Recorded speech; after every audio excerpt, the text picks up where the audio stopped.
Welcome to all of you dear students. Mathematics classes में आप सबका स्वागत है। क्लास 12 मैथमेटिक्स के अंदर हम अपना चैप्टर 5 जो कि मैट्रिक्स कॉन्टिन्यूड है वो स्टार्ट किया हुआ था। तो उसकी जो लास्ट एक्सरसाइज है सॉल्यूशन ऑफ लीनियर इक्वेशंस, हम उनको सॉल्व करेंगे। तो सबसे पहले यदि आपने चैनल को लाइक और सब्सक्राइब नहीं किया तो लाइक और सब्सक्राइब कर दें और बेल आइकन को प्रेस कर दें ताकि आने वाले वीडियोस की नोटिफिकेशन आपको मिलती रहे। तो मैट्रिक्स कंटिन्यूड के अंदर आज हम सॉल्व करेंगे सॉल्यूशन ऑफ लीनियर इक्वेशंस। अब लीनियर इक्वेशंस के अंदर हम फॉर एग्जांपल लेते हैं जैसे a1x b1y c1z is equals to d1, a2x b2y c2z is equals to d2, a3x b3y c3z is equals to d3। ये थ्री वेरिएबल्स के अंदर हमने इक्वेशन ली है। आप इनको लिख सकते हैं, कैन बी रिटन एज, हम पहली मैट्रिक्स बनाते हैं coefficient of x y z से, जो आपके पास है a1 b1 c1 और a2 b2 c2, a3 b3 और c3। उसके साथ दूसरी जो मैट्रिक्स बनेगी वो वेरिएबल्स की होती है जो एक्स वाई जेड है, और तीसरी मैट्रिक्स आपके पास बनेगी यहाँ d1 d2 और d3। लीनियर इक्वेशन को आप इस प्रकार से रिप्रेजेंट कर सकते हैं, क्योंकि जब आप प्रोडक्ट करेंगे रो बाई कॉलम और बाई इक्वालिटी ऑफ मैट्रिसेस का रिजल्ट लगाएंगे तो यही इक्वेशन आपके सामने होंगी। देखिए a1x plus b1y plus c1z is equals to d2, ऐसे ही सेकंड और थर्ड इक्वेशन आएगी। तो इस मैट्रिक्स को हम लेट कर लेते हैं a, इस मैट्रिक्स को हम लेट कर लेते हैं x और इसको हम ले लेते हैं b। तो जब भी linear equation in two variable हो चाहे थ्री वेरिएबल हो, उनको हम इसी प्रकार से राइट कर सकते हैं सभी इक्वेशंस को। पहली मैट्रिक्स कोएफिशिएंट ऑफ वेरिएबल्स, दूसरी मैट्रिक्स होगी वेरिएबल्स की, और लास्ट जो मैट्रिक्स होगी वो आपके पास कांस्टेंट टर्म जो राइट साइड में होते हैं d1 d2 d3। इसको हमने a ले लिया, इसको x मान लिया, वेरिएबल वाली मैट्रिक्स को x लेना है, कांस्टेंट वाली को b लेना है। अब यहाँ से अपने को तो एक्स वाई जेड चाहिए, तो एक्स वाई जेड चाहिए तो a को हटाना पड़ेगा। तो इसके लिए आपको a इनवर्स से 3 मल्टीप्लाई करना पड़ेगा, a inverse a x is equals to b। इन दोनों को एक साथ ले लेते हैं और ये आपको पता ही होगा a इंटू ए इनवर्स लिखते हैं या a इनवर्स इंटू a लिख दें, वैल्यू i होती है तो यह आ जाएगा i, इधर भी सॉरी आपको करना पड़ेगा a इनवर्स b, दोनों तरफ मल्टीप्लाई किया है, i x is equals to क्या आ जाएगा a इनवर्स b। तो यहाँ से x इज इक्वल्स टू क्या आ जाएगा a इनवर्स b। तो इस रिजल्ट का आपको यूज करना है। तो जब भी एक्स वाई जेड की वैल्यू फाइंड आउट करेंगे आप, तो हमारे पास x is equals to a inverse b का फॉर्मूला होगा जो आपको यूज करके x y z find out करना है। x मैट्रिक्स होती है वेरिएबल्स की, a इनवर्स जो a मैट्रिक्स आप लेट करेंगे उसका इनवर्स आप फाइंड आउट करना पड़ेगा, b एज इट इज है। तो इन दोनों की प्रोडक्ट करके और फिर हम एक्स वाई जेड की वैल्यू फाइंड आउट करेंगे। तो इस रिजल्ट को आप linear equation in two variable and in three variables के अंदर यूज करके और x y z find out करना है। अब यहां से हम आगे चलेंगे कि ये तभी पॉसिबल है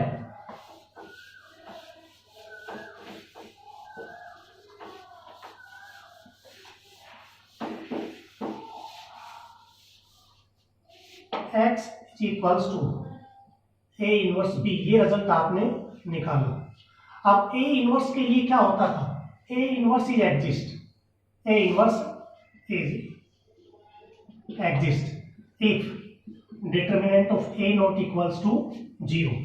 क्योंकि अब यहाँ दो कंडीशन बनेगी कि हमारे पास जो लीनियर इक्वेशन होंगी अगर उसी में डिटरमिनेंट 0 आ जाए तो आपके पास क्या होगा, तो a इनवर्स यहाँ एग्जिस्ट करेगा, तो इस रिजल्ट का यूज करना है। अगर हमारे पास determinant of a is equals to 0 आ गया, इसमें होता है सॉल्यूशन, जो भी इक्वेशन होंगी लीनियर इक्वेशन होंगी उनके जो सॉल्यूशन है वो कंसिस्टेंट होंगे।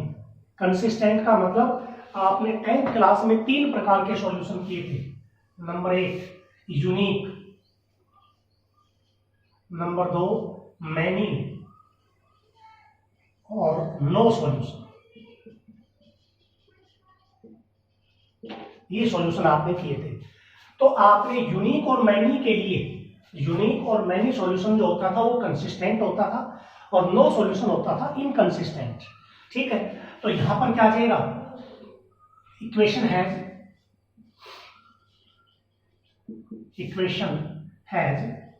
यूनिक सॉल्यूशन,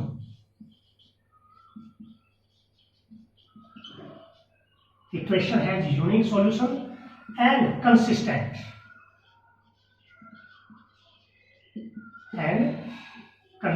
ये दोनों चीजें आ जाएंगी इसके अंदर। यानी कि इस रिजल्ट का यूज जब आप करेंगे तो सबसे पहले determinant of A not equal to 0 होना जरूरी है। अगर determinant of A not equal to 0 है तो आप क्या लिखेंगे, A inverse exist and equation has unique solution, एक ही सॉल्यूशन होगा और ये इक्वेशन कैसी होंगी, कंसिस्टेंट सॉल्यूशन होंगे। सॉल्यूशन कैसे होंगे, कंसिस्टेंट।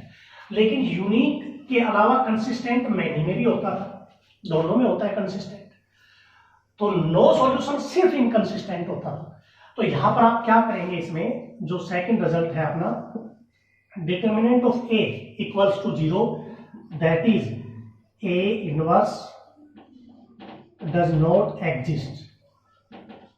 अगर ए इनवर्स एग्जिस्ट नहीं करेगा तो यहां पर दोनों चीजें आ जाएंगी, कंसिस्टेंट और इनकंसिस्टेंट, कंसिस्टेंट और इनकंसिस्टेंट, दोनों सॉल्यूशन हो सकते हैं। ये भी हो सकता है और ये भी हो सकता है। तो कंसिस्टेंट कब होगा और इनकंसिस्टेंट कब होगा, कंसिस्टेंट का मतलब होगा मैनी सॉल्यूशन और इनकंसिस्टेंट का मतलब होगा नो सॉल्यूशन। ये दोनों चीजें अपने सामने निकलेंगी। Determinant of A not equals to 0, तो यहां से आप लिखोगे the A inverse does not exist, so equation has consistent और इनकंसिस्टेंट, दोनों पॉसिबल है। कौन सी है अभी नहीं पता, कंसिस्टेंट होगा तो मैनी सॉल्यूशन होंगे, इनकंसिस्टेंट होगा तो नो सॉल्यूशन होंगे। इसके लिए आपको फाइंड करना पड़ेगा, to find adjoint of A dot B. Adjoint of A dot B यदि 0 आ जाए तो इसका मतलब है मैनी सॉल्यूशन, और नो सॉल्यूशन में adjoint of A dot B is not equals to 0 आ जाता है आपका, तो इसका मतलब क्या है, इनकंसिस्टेंट नो सॉल्यूशन। यानी कि आपके पास इस रिजल्ट को यूज करने से पहले दो पॉसिबिलिटी है। आपको फाइंड करना है determinant not equal to 0, unique solution, और इस फॉर्मूले का यूज करके आप सोल्व कर दोगे, ये कंसिस्टेंट होगा। अगर determinant of A not equal to 0 आता है तो आपके पास दो पॉसिबिलिटी होंगी, कंसिस्टेंट भी हो सकता है और इनकंसिस्टेंट भी हो सकता है। तो कंसिस्टेंसी के दो रिजल्ट थे, यूनिक और मैनी। यूनिक तो यहां आ चुका है अपने पास, मैनी सॉल्यूशन कंसिस्टेंट में यहां आएगा, लेकिन उसके लिए निकालना क्या पड़ेगा, adjoint of A dot B. अगर ये 0 के बराबर आ जाएगा तो इसका मतलब क्या है, आपके पास इक्वेशन कंसिस्टेंट है और उसके मैनी सॉल्यूशंस होंगे। तो उसको फाइंड आउट कैसे करेंगे, आपको लेट करना पड़ेगा z इज इक्वल्स टू के लेट करके, यानी कि जो इक्वेशन आपके पास होंगी तीन वेरिएबल में x y z में, z की जगह आपको के रखना है, तो हमारे पास x y के अंदर वेरिएबल के अंदर इक्वेशन आ जाएंगी और उन इक्वेशन को सोल्व करके x y z निकालना है। वो आगे करेंगे जब बता देंगे इसे। और यहाँ इनकंसिस्टेंसी में अगर adjoint of A dot B not equals to 0 आ गया तो नॉट इक्वल्स टू 0 का मतलब there are no solution and inconsistent equation. ठीक है, तो ये आपके पास मैट्रिक्स कंटिन्यूड के अंदर हम इन रिजल्ट्स का यूज करके एक्स वाई जेड की वैल्यू फाइंड आउट करेंगे। एक इसमें आता है होमोजीनियस इक्वेशन।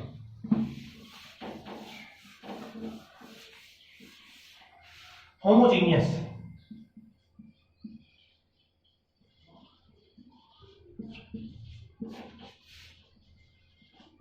होमोजीनियस इक्वेशन में क्या होता है, a1x b1y c1z is equals to 0। ऐसे ही a2x b2y c2z is equals to 0। ऐसे ही थर्ड होती है, राइट साइड 0 होती है, कांस्टेंट टर्म नहीं होती। तो होमोजीनियस इक्वेशन के अंदर हमें determinant of A find out करेंगे और determinant of A is equals to 0 आ गया, दैट इज x0। x का मतलब एक्स वाई जेड 0, और यहाँ x भी 0 होगा, y भी 0 होगा और z भी 0 होगा। होमोजीनियस इक्वेशन के अंदर अगर आपको एक्स वाई जेड निकालना है तो ज्यादा कुछ दिक्कत नहीं आएगी, सिर्फ डिटरमिनेंट निकालना है। अगर डिटरमिनेंट अपना 0 आ गया तो यहाँ से कैपिटल एक्स का मतलब एक्स वाई जेड जो वेरिएबल की इक्वेशन मैट्रिक्स होती है वो 0, तो एक्स वाई जेड तीनों 0 आ जाते हैं, और ये ट्राइवियल सॉल्यूशन होता है, ट्राइवियल सॉल्यूशन। और determinant of A not equals to 0 आ गया तो ये आएगा नॉन ट्राइवियल सॉल्यूशन, इसमें आपको कोई सॉल्यूशन नहीं करना। अब हम एक्सरसाइज पे चलते हैं, जो अपनी लास्ट एक्सरसाइज है 5.4।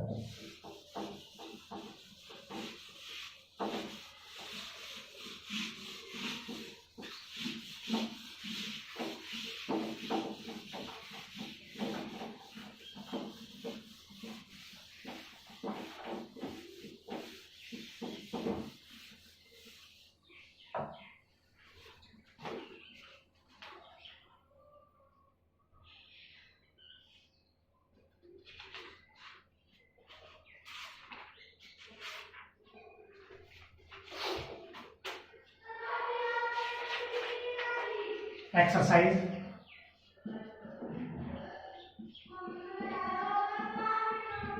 एक्सरसाइज 5.4 है, solve the following system of equations. हमें इक्वेशंस को सॉल्व करना है।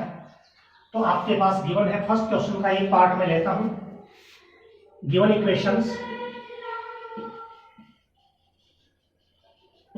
इक्वेशंस है अपने पास 5x 7y is equals to 2, 7x minus 5y is equals to 3। हमें सॉल्व करना है इसको। तो सबसे पहले आपको a, x और b की वैल्यू लिखनी है। हेयर a आ जाएगा अपने पास, जो मैंने आपको क्या बताया था, जो भी वेरिएबल होते हैं x, y, z उनको कोफिशिएंट 5 माइनस 7 और 7 माइनस 5। x मैट्रिक्स होती है x, y, z, इसमें दो वेरिएबल है तो x, y हो जाएगा, और b मैट्रिक्स हो जाएगा अपने पास कांस्टेंट 2, 3। आपको बताया था मैंने, जो भी लीनियर इक्वेशन होती है उसमें a जो मैट्रिक्स आप बनाओगे हमेशा x, y के कोफिशिएंट, पहली इक्वेशन पहली रो में, दूसरी इक्वेशन दूसरी रो में, ठीक है। x हमेशा फिक्स है, अगर दो वेरिएबल है तो 2 आ जाएंगे, 3 होंगे तो 3 आ जाएंगे, और b आपके पास जो कांस्टेंट मैट्रिक्स होती है वो हम लिखते हैं ना। अब आपको सबसे पहले determinant of a find out करना है। अगर वो 0 है तो इसका मतलब a inverse does not exist, not equals to 0 है तो a इनवर्स एग्जिस्ट। तो यहां सबसे पहले determinant of a find out करेंगे हम। 5 माइनस 7 और 7 माइनस 5, तो यहाँ क्रॉस मल्टीप्लाई करोगे तो माइनस 25, और यहाँ माइनस का 49 तो प्लस का 49 आ जाएगा, तो वैल्यू आ जाएगी 24, नॉट इक्वल्स टू 0। इसका मतलब है a inverse exist, a inverse is exist and equation has unique solution. Equation has unique solution. तो इक्वेशन के कैसे सॉल्यूशन होंगे, एक ही होगा, यूनिक होगा। अब उसके लिए अपने पास जो रिजल्ट आपको बता रखा है, a इनवर्स b किसके बराबर होता है, x के बराबर। तो हमारे पास x मैट्रिक्स है, b मैट्रिक्स है, a इनवर्स नहीं है, तो a इनवर्स का फॉर्मूला आपको क्या बता रखा है, a inverse is equals to 1 by determinant of a into adjoint of a। तो a इनवर्स के लिए हमारे पास डिटरमिनेंट आ गया, और एडजॉइंट लिखने के लिए हमारे पास कोफैक्टर्स की आवश्यकता होती है। तो डायरेक्ट 2/2 में तो आपको डायरेक्ट भी एडजॉइंट लिखना बता रखा है, एडजॉइंट ऑफ a। और एडजॉइंट मैट्रिक्स के लिए मैंने आपको क्या बताया था, इनको इंटरचेंज -5 5, और इनके साइन चेंज आ जाएगा 7 और यह आ जाएगा -7। तो एडजॉइंट ऑफ a आ गया, तो a इनवर्स का रिजल्ट क्या हो जाएगा, इनटू एडजॉइंट ऑफ a 1/24, और एडजॉइंट ऑफ a है -5 7 -7 5, तो ये a इनवर्स आ गया। अब हम रिजल्ट यूज करेंगे x is equals to a inverse b का।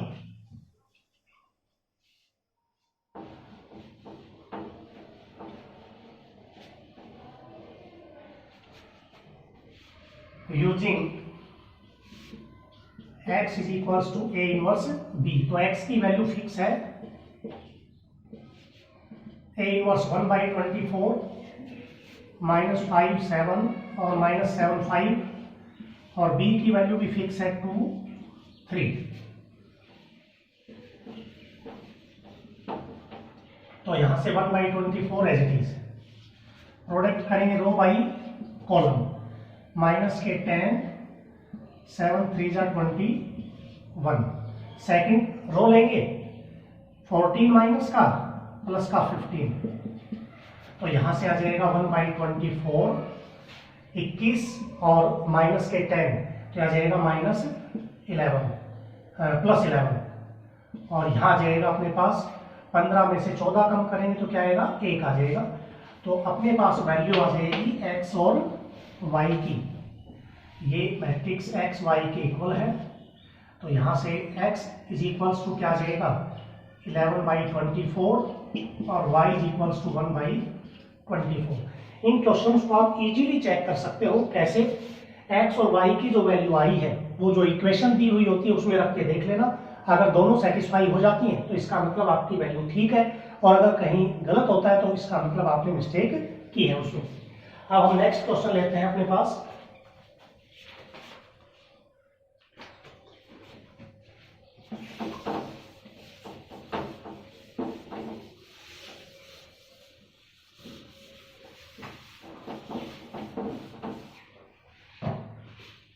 Question number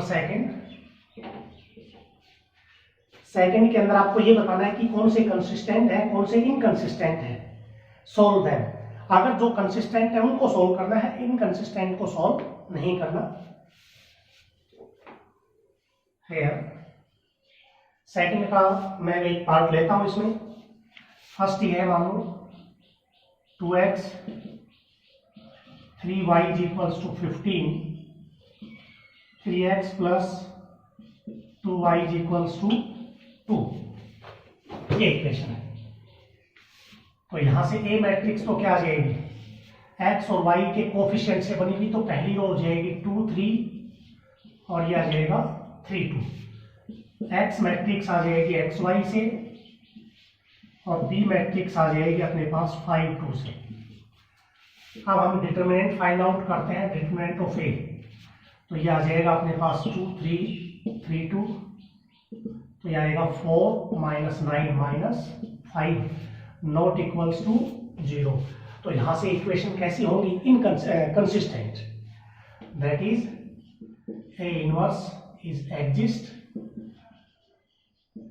and equation has consistent. Equation आपकी कैसी होगी कंसिस्टेंट। अगर कंसिस्टेंट है तो सोल्व कीजिए। तो कंसिस्टेंट का मतलब यहां ये भी लिखेंगे कि यूनिक सॉल्यूशन होगा, यूनिक सॉल्यूशन होगा कंसिस्टेंट में। तो यहां से अब आप ए इनवर्स का फॉर्मूला 1 बाई डिटरमिनेंट जो आपने निकाल लिया, एडजॉइंट ऑफ ए चाहिए तो एडजॉइंट ऑफ ए का फॉर्मूला आपको बता ही रखा है, 1 by determinant of A into adjoint of A.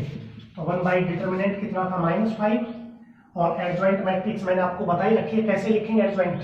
Sorry, पहले हम एडजॉइंट लिख रहे हैं। तो एडजॉइंट के लिए तो इनको चेंज करना है, 2 2 रहेंगे और इनके साइन चेंज -3 और -3। अब आप लिखेंगे ए इनवर्स, ए इनवर्स बराबर 1 by determinant of A into adjoint of A. तो यह आ जाएगा 1 बाई -5 और इसके साथ है 2 -3 और -3 2। ये आपका क्या आ गया ए इनवर्स आ गया। अब ए इनवर्स आ गया तो x बराबर क्या होता है ए इनवर्स b। तो ये मैट्रिक्स एक्स वाई -1/5, ये है 2 -3 और -3 2, और b मैट्रिक्स है 5 2। तो -1/5 रो बाई कॉलम 10 -6 -15 और +4। तो -1/5, 10 में से 6 4, -15 में से 4 -11। तो यह आ जाएगा अपने पास -4/5 और यह आ जाएगा अपने पास 11/5। तो ये x और y के बराबर है, तो x और y की वैल्यू आ जाएगी अपने पास इसमें। ठीक है, इसके बाद हम और क्वेश्चन करते हैं। तो इसमें यही करना है कि अगर वो कंसिस्टेंट है तो सोल्व कर दो। तो कंसिस्टेंट के लिए तो ये रिजल्ट है, एक जहां डिटरमिनेंट 0 आ जाता है वहां भी कंसिस्टेंसी हम चेक करते हैं। एक क्वेश्चन और लेते हैं इसका।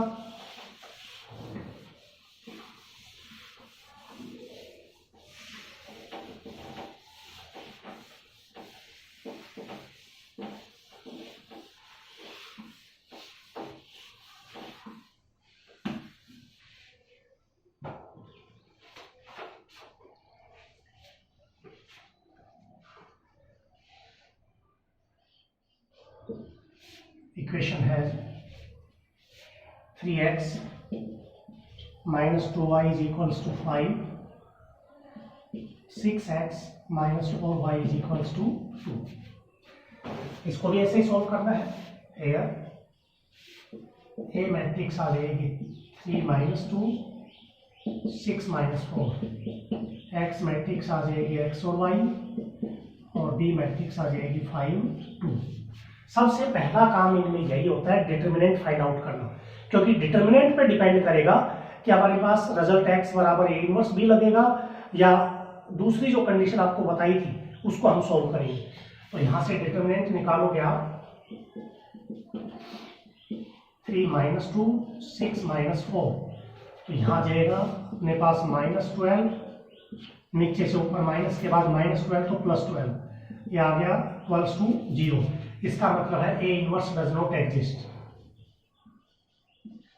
Does not exist. तो यहां से आप लिख दोगे 10 solution of linear equation has consistent और इनकंसिस्टेंट, दोनों चीजें हो सकती हैं। कंसिस्टेंट भी हो सकता है और इनकंसिस्टेंट भी हो सकता है। तो मैंने आपको दो चीजें बताई थी, अपने को फाइंड करना है adjoint of A dot B, adjoint of A और डॉट बी। ये फाइंड करेंगे तब हमें पता चलेगा कि वो कंसिस्टेंट होगा और इनकंसिस्टेंट होगा। तो सबसे पहले ये प्रोडक्ट करने से पहले एडजॉइंट मैट्रिक्स चाहिए, तो यहां से आप निकालेंगे नाउ एडजॉइंट ऑफ ए। और 2/2 के लिए एडजॉइंट मैंने सीधा बता रखा है, इनको चेंज करो -4, 3 और इनके साइन चेंज, तो ये हो जाएगा 2 और ये हो जाएगा -6। तो ये एडजॉइंट ऑफ ए आ गया।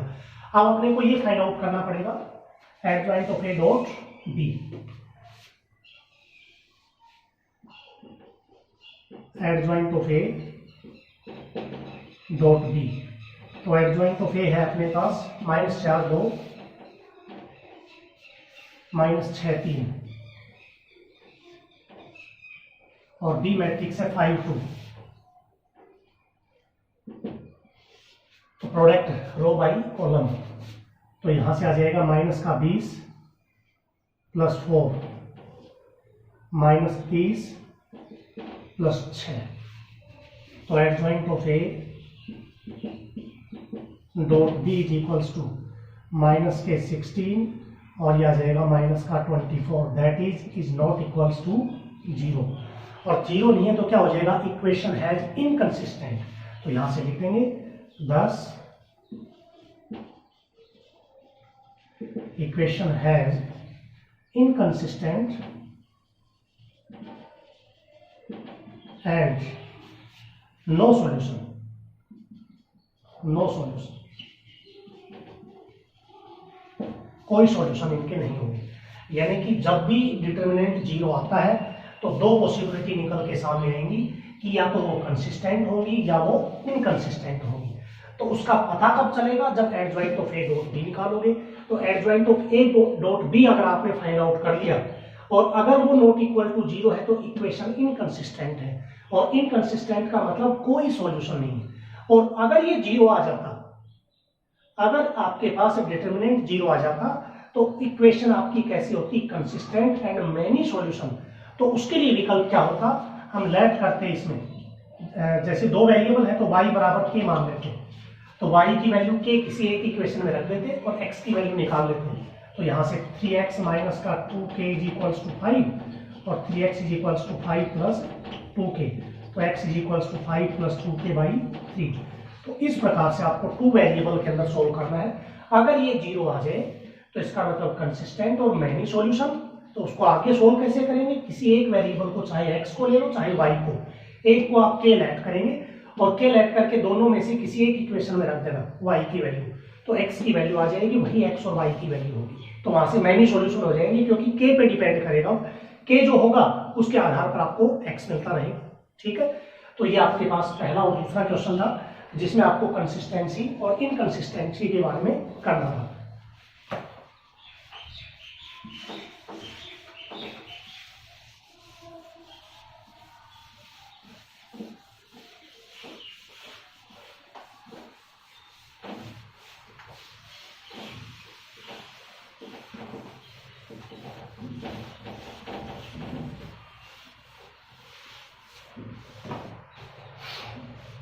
थर्ड क्वेश्चन लेते हैं अपन लोग।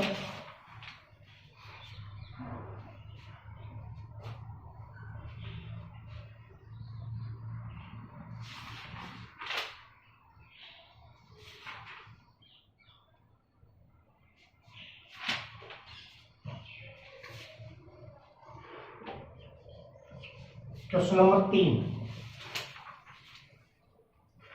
क्वेश्चन नंबर 3, 4, 5 तीनों एक जैसे हैं। थर्ड भी, फोर्थ भी और फिफ्थ भी। हमें 3 वेरिएबल्स की इक्वेशन दे रखी है और उन इक्वेशंस को सोल्व करके हमें x y z find out करना है। देखिए, हम कोई एक क्वेश्चन लेते हैं 3 वेरिएबल का, इसके आधार पर आपको 3, 4, 5 दोनों सोल्व करते हैं। Solve third, fourth, fifth, same question है, सेम क्वेश्चन है अपने पास। देखिए, कोई एक क्वेश्चन हम लेते हैं, इसमें given equation 2x minus y plus 4z is equals to 18 minus 3x z is equals to -2 and minus x plus y is equals to 0। First of all we have to write a, x and b। तो यहां से आप a matrix लिखेंगे जो आपको बताई गई है कि पहली इक्वेशन के अंदर जो x, y, z के कोफिशिएंट है वो पहली रो में 2, y के साथ हम कुछ नहीं है तो -1 है, यहाँ 4 है। ऐसे यहाँ x के साथ -3, y है नहीं तो y का कोफिशिएंट 0, z के साथ 1 है। यहाँ x -1, y 1 और z नहीं है तो z 0 हो गया। उसके बाद x मैट्रिक्स होती है आपकी x, y और z 3 वेरिएबल में, और b मैट्रिक्स होगी अपने पास 18, -2 और 0। तो ये a, x और y हमने लिख दिया। उसके बाद हमें determinant of a find out करना पड़ता है ना। Determinant of a is equals to, तो यह आ जाएगा 2, -1, 4, यहाँ पर -3, 0, 1 और -1, 1, 0। इसको एक्सपेंड करते हैं हम r1 से। तो पहला कंपोनेंट है 2, तो 2 के साथ ये डिलीट और ये डिलीट, तो यह आ जाएगा 0, -1। उसके बाद इसका साइन प्लस का होता है, इसका माइनस का, -1 है तो +1 हो जाएगा, और इसमें ये और ये डिलीट हो जाएगा 0 और ये हो जाएगा -1। उसके बाद +4, इसमें ये और ये डिलीट, -3 और ये 0, -3 + 0। तो यहाँ से आ गया -2, यहाँ से +1 और 4, 3 = 12 माइनस का, तो -12 -2 -14 +1 तो माइनस का 13, जो क्या है नॉट इक्वल्स टू 0 है। तो इसका मतलब है A inverse is exist and equation has unique solution. Equation unique solution होंगे, तो उसके लिए अपने को क्या लिखना पड़ेगा, एडजॉइंट ऑफ A, और एडजॉइंट ऑफ A के बाद A इनवर्स और फिर x बराबर A इनवर्स B। तो हम कोफैक्टर्स लिखते हैं, cofactors of A A matrix के कोफैक्टर्स अपने पास A, कैपिटल A से डिनोट करते हैं A11, A12 और A13।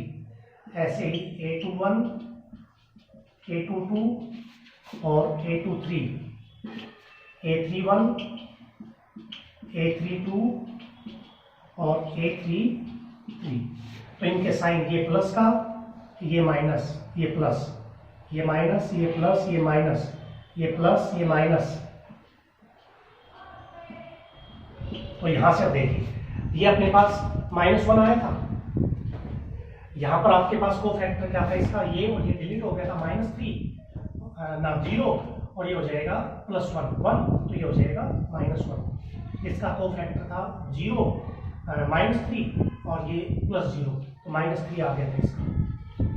उसके बाद इसका को फैक्टर क्या लिखेंगे, ये और ये डिलीट, 0, -4, तो ये आ जाएगा -4, तो ये हो जाएगा +4। इसका को फैक्टर A22, तो ये और ये डिलीट, तो ये आ जाएगा अपने पास 0 और +4, तो ये 4 आ जाएगा। 2 ये था, ये और ये डिलीट हुआ था, 0 + 4। अगला है 2 3, ये है, तो ये और ये डिलीट, 2 और माइनस माइनस प्लस, यानी कि -1, 2 - 1, तो 1 आ जाएगा, ये हो गया -1। A31, ये और ये डिलीट, -1 और ये 0, तो ये आ जाएगा -1। उसके बाद 32 ये है, तो ये और ये डिलीट, 2 और यहां से आ जाएगा +12, 14। और इसके लिए अपने पास ये और ये डिलीट, 0 - 3, क्योंकि 3 × 3 प्लस का हो जाएगा, तो 0 - 3, -3। तो अपने पास adjoint of A, adjoint of A क्या होता है, ट्रांसपोज होता है किसका, कोफैक्टर्स का, -1 -1 -3। उसके अलावा 4 4 -1, और ये है -1 -14 और -3। इसका ट्रांसपोज करोगे तो -1 -1 -3, 4 4 -1 -1 -14 और -3, ये एडजॉइंट आ गया। अब आप ए इनवर्स लिखेंगे, A inverse is equals to one by determinant of A into adjoint of A. तो 1/डिटरमिनेंट आपने फाइंड आउट किया था -13, और एडजॉइंट है 4 4 -1 -1 -14 -3, या अब आप यूज करेंगे using x is equals to A inverse B. तो यहां से x की वैल्यू तो फिक्स है, x y z, और ए इनवर्स की वैल्यू -1/13 इंटू -1 4 -1 -1 4 -14 और -3 -1 -3, और b अपने पास है 18 -2 और 0। अब इनकी प्रोडक्ट करके हम x y z find out करेंगे, देखते हैं।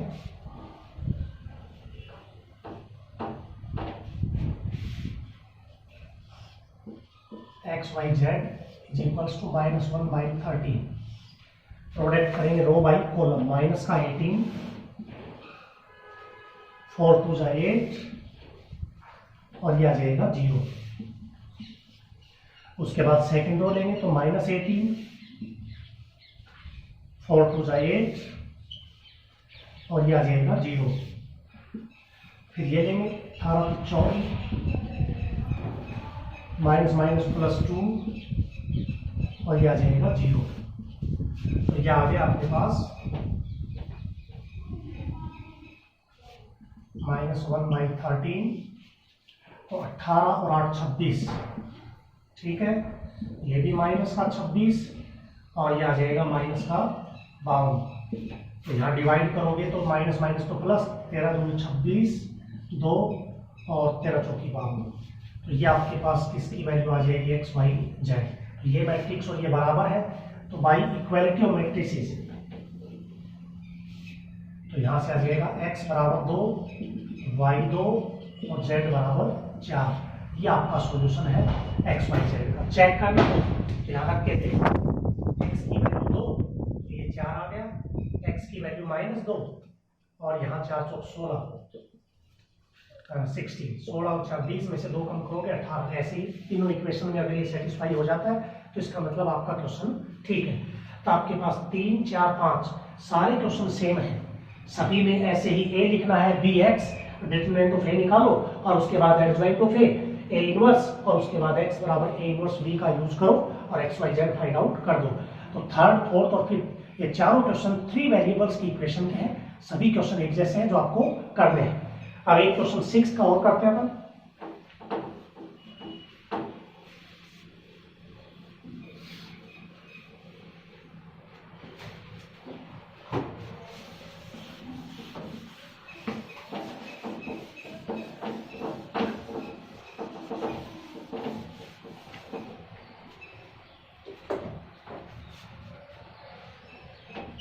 Question number 6, which of the following equations are consistent और इनकंसिस्टेंट। आपने को ये बताना है कि कौन सी इक्वेशन कंसिस्टेंट है और कौन सी इनकंसिस्टेंट है।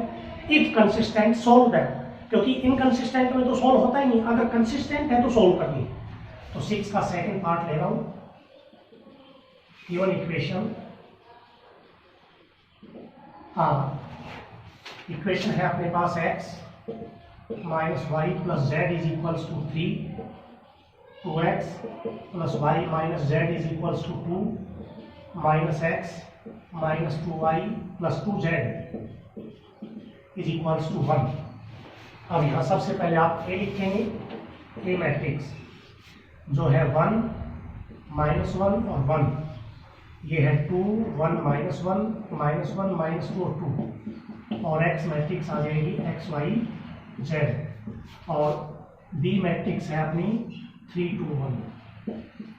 ठीक है, तो ये ए आ गया। तो उसके लिए सबसे पहले आपको डिटरमिनेंट ऑफ ए निकालना पड़ेगा, क्योंकि कंसिस्टेंसी और इनकंसिस्टेंसी इसी पे डिपेंड करती है। 1 minus 1 1, 2 2 1 minus 1 minus 1 minus 2 2। Expand करेंगे पहली रो से, तो 1 ये और ये डिलीट, तो ये आएगा 2 और प्लस यानी कि माइनस 2।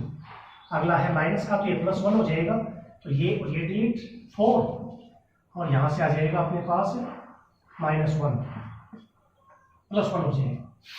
थर्ड एलिमेंट है 1, तो ये और ये डिलीट, तो यहाँ से आ जाएगा अपने पास, सॉरी एक बार दोबारा चेक कीजिए इसको, ये आपने किया था तो ये डिलीट हो गया था, और ये 4 माइनस माइनस प्लस 1 तो माइनस 1 है।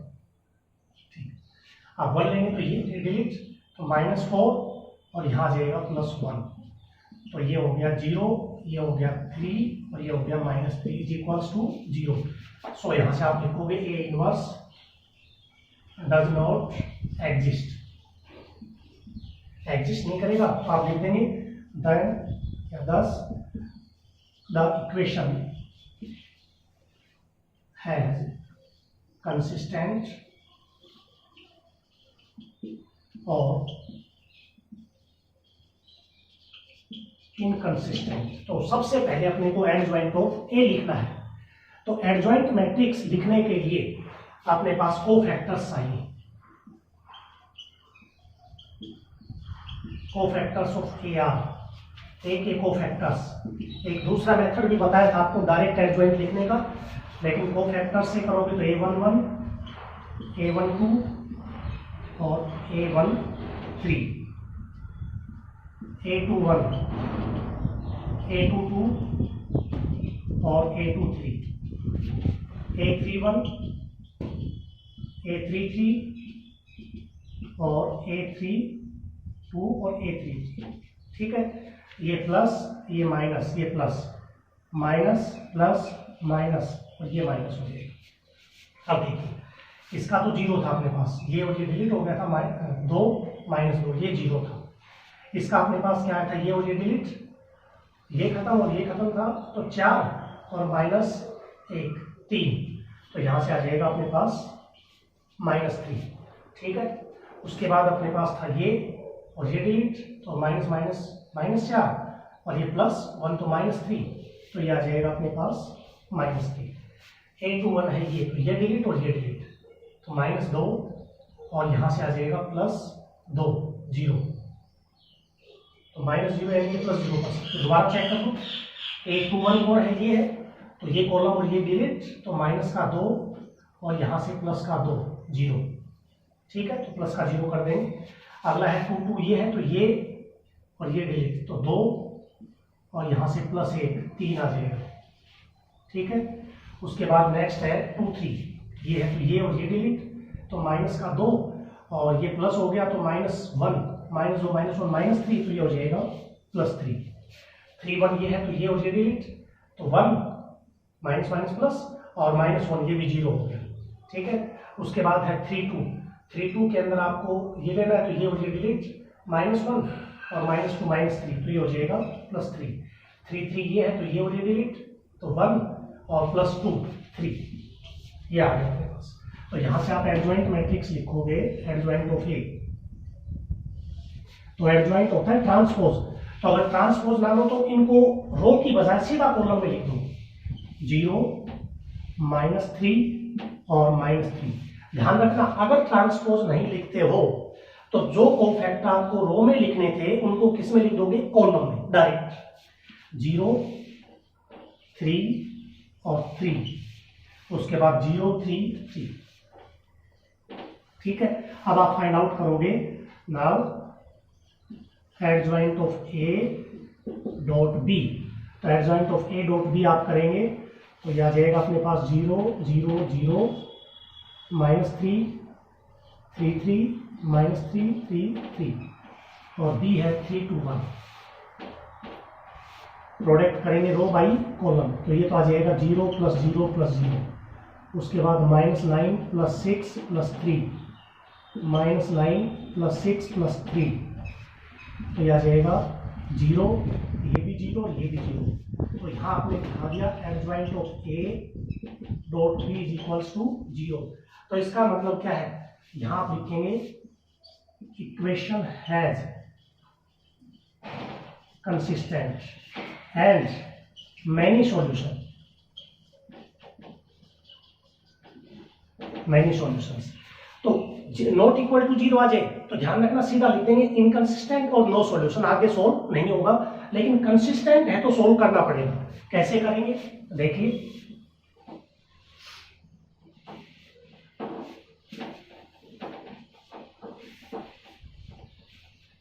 लेट करेंगे हम z is equals to k। So तो ये z is equals to k तीनों में रखना, दो में रखना है, किन्हीं भी दो में आप जैसा ठीक समझो, जरूरी z ही मान लें। आप x को k ले सकते हैं, y को k ले सकते हैं। तो यहां से आ जाएगा x - y, ये k हो गया तो 3 - k आ जाएगा, एक इक्वेशन ये आ गई। और यहां से 2x + y is equals to आ जाएगा 2, ये k होगा तो ये हो जाएगा +k, ये इक्वेशन होगी दूसरी। तो इसमें लिखने की आवश्यकता नहीं, किन्हीं भी दो में आप रख ले तो दो इक्वेशन आ जाएंगी x और y में। अब हमें इनको सोल्व करना है, इन दोनों इक्वेशंस को सोल्व करके x और y की वैल्यू आपको निकालनी है। तो जैसे आप x बराबर a इनवर्स b करते हैं, चाहे तो इससे सोल्व कर दें या डायरेक्ट आप इनमें कोफिशिएंट इक्वल करके जो 10वीं में आपके पास मेथड होते थे उसके द्वारा आप सोल्व करके x y की वैल्यू लिख सकते हैं। सॉल्विंग 1 and 2, ठीक है।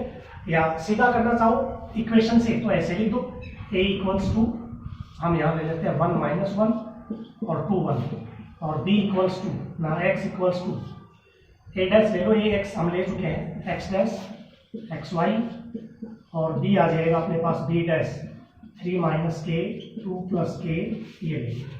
तो यहाँ से a डैश का डिटरमिनेंट आ जाएगा 1 ले लो, a1 x1 और b1, क्योंकि डैश आपके पास ट्रांसपोज डिनोट करता है। तो यहाँ से आ जाएगा 1 - 1 और 2 1, तो 1 + 2 यह आ जाएगा 3 नॉट इक्वल्स टू 0।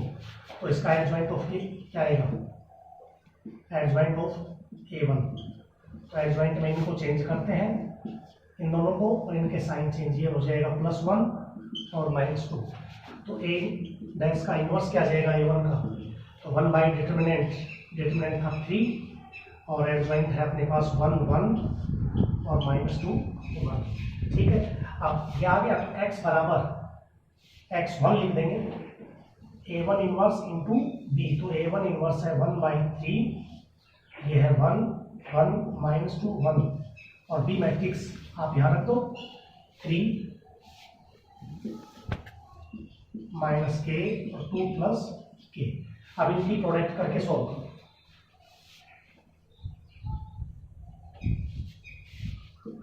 1/3 इसको करोगे तो 3 - k + 2 + k, इसको इससे करेंगे तो -6 + 2k और +2 + k, तो यह आएगा अपने पास 1/3, 3 और 2 5, ये कैंसिल हो गया, और यहाँ जाएगा 2 और 1 3, 3 के, और 6 में से 2 माइनस 4, तो यहाँ जाएगा 5/3 और 3 के माइनस 4/3। ये किसके बराबर है? x और y के बराबर। तो यहाँ से x बराबर तो 5/3 आ गया, और y बराबर आ गया 3 के माइनस 4/3। तो ये x और y की वैल्यू आ गई। z आपने क्या माना था कि लेट कर ही लिया था, तो z की वैल्यू क्या है फिर? तो इस प्रकार से हम कंसिस्टेंसी के अंदर जहां मैनी सॉल्यूशन होते हैं वहां आपको z को k मानना है, और k मान के किन्हीं दो इक्वेशन में रखना है। तो दो इक्वेशन आ जाएंगे x और y में, चाहे उसको ऐसे सोल्व कर दो या डायरेक्ट भी कर सकते हो आप। अगर ऐसे ना करो तो यहाँ से आप डायरेक्ट सोल्व कर दो इनको। डायरेक्ट कैसे? कोफिशिएंट बराबर करके। जैसे इनको ऐड करोगे तो ये कट जाएगा, 3x बराबर 3 और 2 5, और ये हो गया 0। तो x की वैल्यू कितनी आ जाएगी? 5/3। तो यहाँ से x की वैल्यू पुट करोगे, so y is equals to क्या आ जाएगा? x की वैल्यू रख दो आप, सो फ्रॉम 1 x की value 5/3 minus y is equals to 3 minus k। तो यहाँ से 5/3 इसको इधर ले आओ, -3 हो जाएगा, plus k is equals to y। तो यहाँ से y की वैल्यू आ जाएगी। तो डायरेक्ट टेंथ की तरह से भी कर सकते हो, और जो equation x is equals to a inverse b है उससे भी आप सोल्व कर सकते हो। तो ये मैट्रिक्स कंटिन्यूड के अंदर जो आपके पास इक्वेशन लास्ट थी, उसके पहले के जो 6 क्वेश्चन है, जहां पर अपने पास 2 वेरिएबल्स में एक्स वाई में इक्वेशन थी, 3 वेरिएबल्स में एक्स वाई जेड में इक्वेशन थी, तो वहां से आपके पास कंसिस्टेंसी के अंदर आपको एक्स वाई जेड की वैल्यू निकाली, जहां determinant A not equals to 0 होता था। जहां डिटरमिनेंट ऑफ ए 0 आया वहां हमने adjoint of A dot B निकाला, और वहां पर अगर वो 0 आ गया तो कंसिस्टेंट और मैनी सॉल्यूशन के लिए सोल्व किया, और वहां नॉट इक्वल्स टू 0 आ गया तो इनकंसिस्टेंट होता था, वहां नो सॉल्यूशन होते थे। ठीक है, तो स्टार्टिंग के पहले 6 क्वेश्चन आपको सोल्व करने हैं, बाकी के जो क्वेश्चन है वो हम नेक्स्ट वीडियो में सेंड करेंगे।